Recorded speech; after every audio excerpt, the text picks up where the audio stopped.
ప్రభుత్వం ప్రతిష్టాత్మకంగా తీసుకున్న 99 రోజుల ప్రజాపాలన ప్రగతి ప్రణాళిక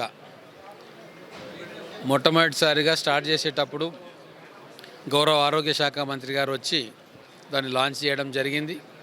అలాగే రివ్యూ చేయడం కూడా జరిగింది.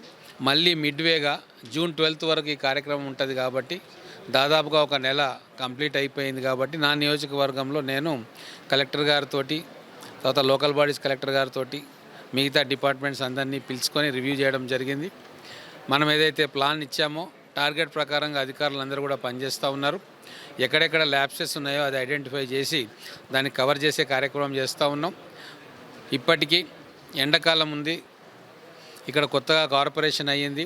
కార్పొరేటర్లు కావచ్చు, అధికారులు కావచ్చు, అదే గ్రామాల్లో ఎంఆర్ఓలు, ఎంపీడీఓలు, పంచాయతీ ఆఫీసర్లు, పంచాయతీ సెక్రటరీలు అందరూ కూడా గ్రామస్తులకు అందుబాటులో ఉంటున్నారు. ఈ 99 రోజుల ప్రజాపాలన ప్రగతి ప్రణాళిక సందర్భంగా అధికారులందరూ కూడా ప్రజలకు అందుబాటులో ఉండడం అనేది చాలా మంచి పరిణామం. గతంలో ఎండాకాలంలో ఇటువంటివి జరగలేదు. ఇప్పుడు నిజంగా అవసరం ఉన్నప్పుడు అధికారులు ప్రజల చెంత ఉంటూ ఉన్నారు.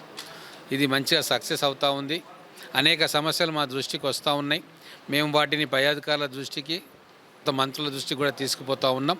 అలాగే మంచినీటి ఎద్దడి కూడా నివారించడానికి ఎక్కడెక్కడ ప్రాబ్లమ్స్ ఉన్నాయో ఐడెంటిఫై చేస్తూ ఉన్నాం. వాటికి సంబంధించిన బోర్వెల్స్ చేయడం కానీ, రిపేర్స్ చేయడం కానీ, లేకుంటే లీకేజెస్ అరికట్టడం కానీ, పంపింగ్ కెపాసిటీ పెంచుకోవడం కానీ, ఇవన్నీ కూడా సమయం సందర్భం బట్టి మేము చేయగలుగుతూ ఉన్నాం.